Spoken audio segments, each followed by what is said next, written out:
விவசாயத்துல அதிக பணத்தை செலவு பண்ணி கஷ்டப்பட்டு உழைச்சும் நஷ்டப்படுறீங்களா? குறைஞ்ச செலவுல ஸ்மார்ட்டா அதிக லாபம் எடுக்க ஆசையா? அப்போ உங்களுக்கு தான் ஜெய் அக்ரி சயின்டிஸ்ட் சேவை. உங்க பயிர்ல எந்த பிரச்சனைனாலும் என்ன கேளுங்க. தப்பான ஆலோசனையால தவறான பொருட்களை வாங்கி நஷ்டமடையாதீங்க. நான் உங்க ஜெய். உலகத்துல வேளாண் ஆராய்ச்சியில 9வது இடத்துல இருக்கிற யூனிவர்சிட்டி ஆஃப் வெஸ்டர்ன் ஆஸ்திரேலியாவின் வேளாண் விஞ்ஞானி. இந்தியாவோட top 10 agri biotech company bio சக்சஸின் எம்டி. அமெரிக்காலையும் பயோ சக்சஸ் நிறுவனத்தை வெற்றிகரமா நடத்திட்டு இருக்கேன். 2002 இருந்து உலகம் பூராவும் 1,00,000 விவசாயிகளுக்கு மேல நிறைய லாபம் எடுக்க வச்சிருக்கேன். என்னோட ஆராய்ச்சியில உருவான அதிநவீன நானோ பயோடெக் 100% ஆர்கானிக் உரங்கள், மருந்துகள் குயிக்கா நல்ல ரிசல்ட் தரும். என்கிட்டயே நேரடியா வாங்குறதுனால விலையும் கம்மி. நடவுல இருந்து அறுவடை வரைக்கும் நான் உங்களுக்கு இலவச ஆலோசனையோட உரம், மருந்து ஷெட்யூல் போட்டு தரேன். விதை, மண்வளம், நீர், சந்தை, லாபம் உங்க கட்டுப்பாட்டுக்கு கொண்டு வர பல ரகசியங்கள், வழிமுறைகள் கத்து தர போறேன். என்னோட விவசாய முறை பேரறிவு விவசாயம், கான்ஷியஸ் ஃபார்மிங். நான் உருவாக்குறது விவசாயிகளை இல்ல, வெற்றி விவசாய தலைவர்களை.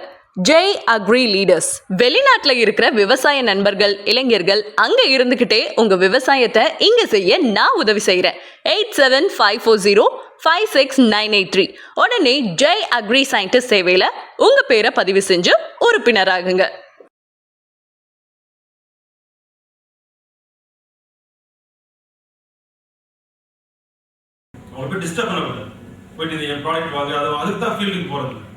ஃபீல்டுக்கு வரதில்லைன்னு நிறைய ஃபார்மர் இருக்கு. ஃபீல்டுக்கு போனால் நிறைய பிரச்சனைகள், முன்னே எங்களுக்கு மதிப்பு இருக்காது, நம்மளை தேடி வந்துட்டாங்க அப்படின்னு சொல்லி.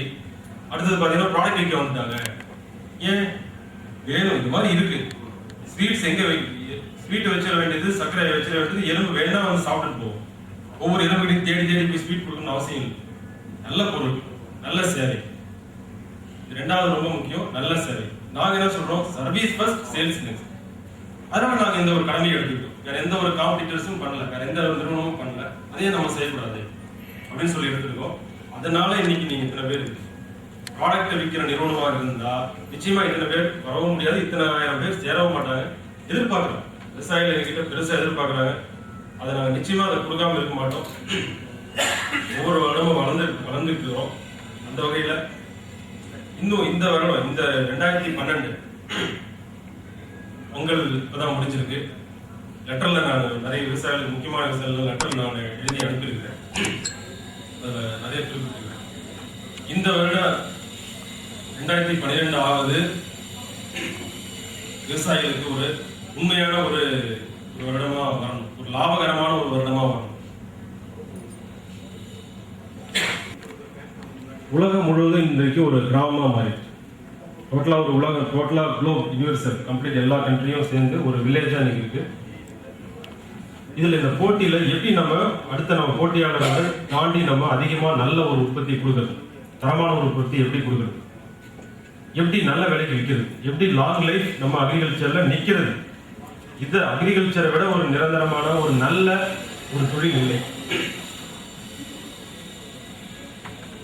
மற்ற ஒரு துறையில்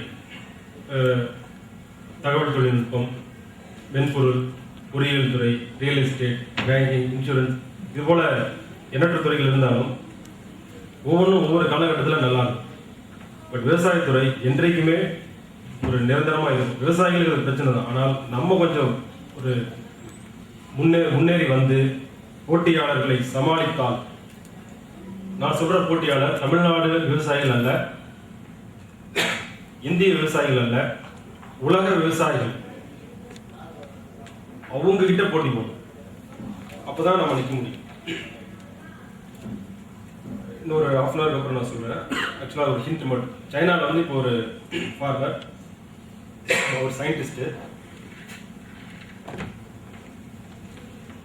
1 ஏக்கர்ல வந்து 5.5 டன் நெல் ஒரு ஏக்கர்ல குறைந்தபட்சம் எடுத்து 6 டன் நெருங்கி இருக்கு சார். ஹட்சன் நிறுவனம் உங்களுக்கு தெரியும், ஆரோக்கிய பால். அதனுடைய அதிபர் மிஸ்டர் ஆர்ஜி சந்திரமோகன் அவர்கள் ஒரு சின்ன கதை சொல்லுவார். ஒரு காட்டில் 2 வேட்டையாளர்கள், அதாவது ஹண்டர்ஸ் ஃப்ரெண்ட்ஸ், அவங்க ஒரு பொழுதுபோக்கு ஹாபிக்கு போயிட்டு இருக்காங்க. திடீர்னு ஒரு சிங்கம் வந்துருச்சு.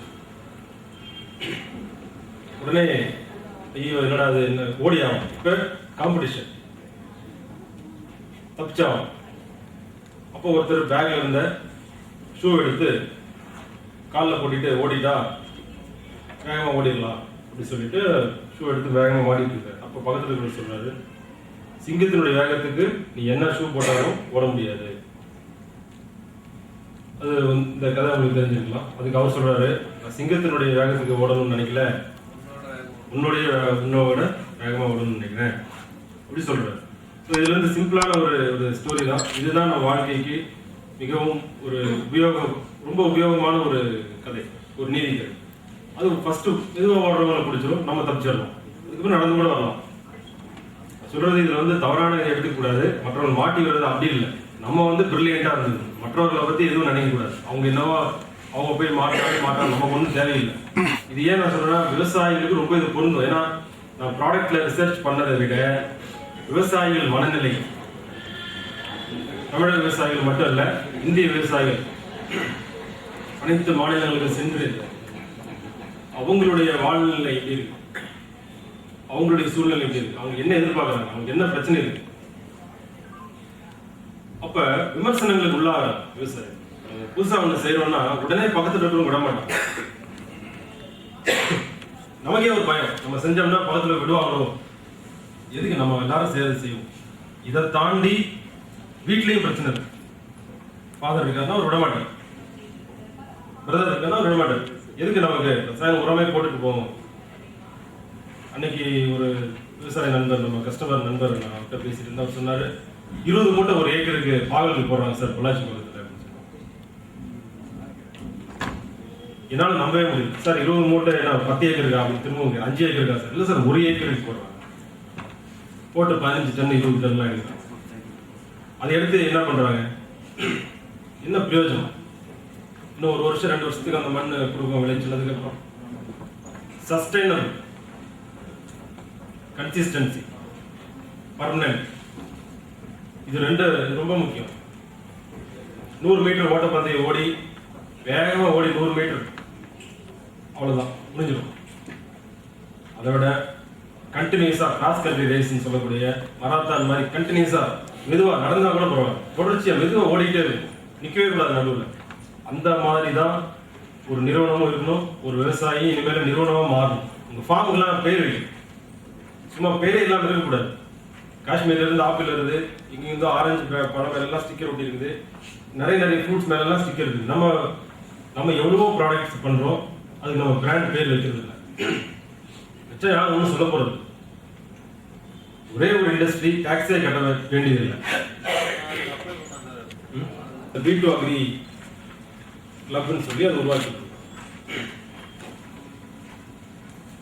இந்த நிறுவனமா மாறுறதுனால நிறைய ஒரு பலன்கள் இருக்கு. விளைபொருளுக்கு விலை மட்டும் கிடையாது, நிறைய அரசாங்கத்துக்கு சலுகைகள் இருக்காங்க. அரசாங்கத்தையும் நம்ப வேணாம். இன்னொரு பக்கம் வந்தா வரட்டும், வரலன்னா ஒன்றும் பிரச்சனை இல்லை. நம்மளால என்ன செய்ய முடியும்?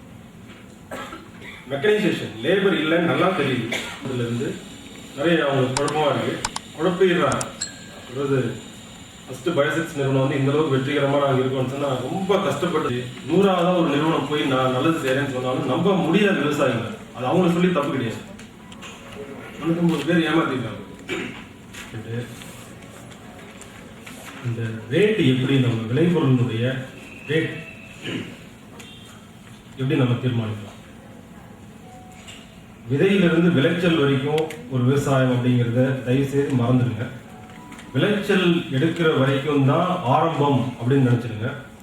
அந்த விளைச்சலுக்கு அப்புறம் தான் விவசாயமே உண்மையான விவசாய மெத்தடே இருக்குன்னு நான் நினைக்கிறேன். அந்த விளைச்சலுக்கு அப்புறம் தான் நமக்கு வேலையே இருக்கு. விளைச்சல் எடுக்கிற வரைக்கும் வேலை கிடையாது. இன்னொன்று, இந்த பயிர்கள் ஒரே மாதிரியான பயிர்கள். நான் எப்படி சொன்ன மாதிரி இது வரைக்கும் எப்படி இருக்குதுன்னு சொன்னா, ப்ரொடியூஸ் அண்ட் செல், உற்பத்தி செய் விற்று, ப்ரொடியூஸ் அண்ட் செல், இந்த கான்செப்ட் தான் இருக்கு. ஆனால் இந்த ஒரு வருஷமே இப்போ கூட வச்சுங்களேன், உடனே நம்ம எப்படி ஆரம்பிக்கலாம்னா, produce according to the need of the consumer, நுகர்வோருக்கு தகுந்தவாறு உற்பத்தி செய். இதுதான் இனிமேல் விவசாயம். இதில் தான் இந்த நான் சொன்ன இந்த ஒரு சென்டென்ஸில் தான் இனிமேல் விவசாயம் இருக்கும். உற்பத்தி பண்ணினா வாங்குவாங்க அப்படின்னு சொல்லலாம், இனிமேல வாங்க மாட்டாங்க. நுகர்வோருக்கு என்ன உதாரணம் சொல்ல போனால் சோயாபீன் புரோட்டீன் ரிச். ஒரு சில ஃபார்மர் வந்து சோயாபீன் போட்டுட்டு கான்ட்ராக்ட் ஃபார்மிங்கில் விற்க முடியாத கூட போயிருக்காங்க. பட் நம்ம வேல்யூ அடிஷன் பவுடர் ஆக்கி கொஞ்சம் நம்ம டிஃப்ரெண்ட்டாக பண்ணும்போது 100% சக்ஸஸ் இருக்கு. கிராப்பை சேஞ்ச் பண்ணுறோம். இன்னைக்கு ஐசிஐ ஆயில் பாம் பண்ண சொல்கிறாங்க.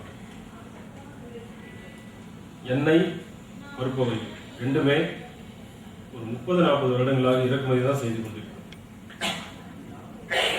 உணவு தானியங்கள் 225 மில்லியன் டன் 230 மில்லியன் டன்லாம் கிராஸ் ஆகி போயிட்டு இருக்குது. குடோன்லாம் வழிஞ்சிட்டு இருக்கு. குடோன்லாம் வழியுது கம்ப்ளீட்டாக, கிரானரிஸ் எல்லாம் ஃபுல்லாக இருக்கு. ஆனால் 20 கோடி பேர் பாவர்ட்டி லைன் கீழே இருக்காங்க, சாப்பிட்றதுக்கு இல்லாமல்.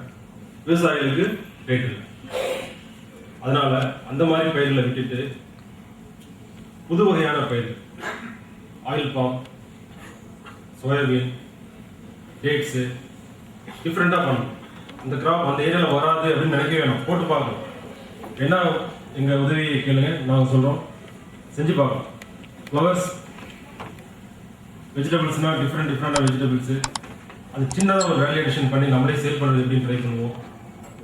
இது போல் அந்த அந்த ஒரு ஃபுல்லாக அதுக்குன்னு ஒரு ஒரு ஒரு 5 ஏக்கர் இருக்குது, ஒரு 2 ஏக்கர் இருக்குன்னா அது ஒரு போர்ஷன் அதுக்கு ஒதுக்கி ஒரு 10 சென்ட் 20 சென்ட் அதில் ஒரு காலிஃப்ளவர், கேபேஜ் ஆர் பீன்ஸ் ஏதோ ஒன்று அதை போட்டு பார்க்கலாம். நல்லா வந்துச்சுன்னு சொன்னால் அடுத்தது 2 ஏக்கர் 3 ஏக்கர் போடலாம். அப்புறம் பல வகை பயிர்கள், மல்டி கிராப்பிங். அப்புறம் ஒரு சிலருக்கு பாலியோஸ் ஃபெயிலியர்ன்ட்டு எல்லாருமே தயவுசெய்து கம்பேர் பண்ணாதீங்க. அவருக்கு ஃபெயிலியர் ஆகிடுச்சு நமக்கும் ஃபெயிலியர் ஆகிடும், அல்லது அவருக்கு சக்ஸஸ் வந்துச்சு நமக்கும் வரும், ரெண்டுமே தப்பு. அவருக்கு சக்ஸஸ் வந்துச்சுன்னா நமக்கு வரும்னு சொல்ல முடியாது. எல்லாருக்கும் தெரியும் இன்னைக்கு மஞ்சள் நிலம் எப்படி இருக்குதுன்னு சொல்லி. டோட்டலாக அதை நினச்சி பண்ண விவசாயிகள் எந்த அளவுக்கு கஷ்டத்தில் இருக்காங்க. பட் நாங்கள் எங்களால் முடிஞ்ச வரைக்கும் எங்கள் விவசாயம் எல்லாத்தையும் சொன்னோம், தயவுசெய்து பண்ணாதீங்க சார். எங்களுக்கு தெரியும் ஒரு வருஷத்துக்கு முன்னாடி கண்டிப்பாக எல்லாருக்கும் தெரியும், தெரிஞ்சது தான். 14,000 17,000 வரைக்கும் போச்சு. இப்போ 3,000 4,000 வரைக்கும் முடியல. அதே மாதிரி டேப்பியோக்கா எல்லாம் இம்போர்ட் பண்ணுறாங்க. அப்போ இங்கிருந்து உற்பத்தி பண்ணுறவங்களுக்கு விற்க முடியாது. இது போல நிறைய ஒரு பயிரை we are not making crops, we are making profit. We அப்படிங்கிற இடத்துல நாம் அப்படின்னு தான் நான் சொல்றேன். நாம் எல்லாரும் பயிரை உற்பத்தி பண்றதை தயவுசெய்து நிறுத்திடுவோம், விளைச்சலை உற்பத்தி பண்றதை நிறுத்திடுவோம். லாபத்தை எப்படி உற்பத்தி பண்ணலாம் இது மட்டும்தான் நம்ம பார்க்கணும். இல்லைன்னா பண்ணாம இருக்கலாம், இதுவும் லாபம் தான், ஏன்னா நஷ்டம் கிடையாது. அந்த பணமாக நிச்சயமாகும். ஒரு வருஷம் ஒரு தொழில் ஆரம்பிக்கிறதுக்கு தெரியும் எல்லாருக்கும் தெரிஞ்சதான் நான் சொல்லியிருக்கேன், ஞாபகப்படுத்துறேன். ஒரு 6 மாசம் அல்லது ஒரு 3 மாசம் ஒரு வருஷம் தொழிலுக்கு தகுந்த மாதிரி மார்க்கெட் ரிசர்ச் பண்ணுவோம். இந்த தொழில் செய்யலாமா, எப்படி இருக்கும், ஃபியூச்சர்ல என்ன ப்ராஸ்பெக்ட் இருக்கு, நம்மளால கண்டினியூ பண்ண முடியுமா. அதே மாதிரி விவசாயத்திலையும் ஒரு 3 மாசமோ இல்லை 6 மாசமோ விவசாயமே செய்யணும். உண்மையா இருந்து லாங் டைம் இதை நம்பி தான் இருக்கும். ஒரு 3 மாசம் 6 மாசம் இதுக்காக ஸ்பெண்ட் பண்ணி அமைதியா இருந்து எங்கெல்லாம் நல்லா செய்யறாங்களோ பார்த்துட்டு வந்து அதுக்கப்புறம் ஒரு முடிவு எடுத்து நல்லா 100% மார்க்கெட் ரிசர்ச் மட்டும் பண்ணாம அதை மார்க்கெட்டை கிரியேட் பண்ணும். மார்க்கெட் இல்லையா, ஐயோ மார்க்கெட் இல்லை விற்க முடியலன்னு நினைக்க வேணும், கிரியேட் பண்ணும். அந்த நம்பிக்கை வேணும். மார்க்கெட் நம்ம மார்க்கெட் நம்மளே கிரியேட் பண்ணணும்.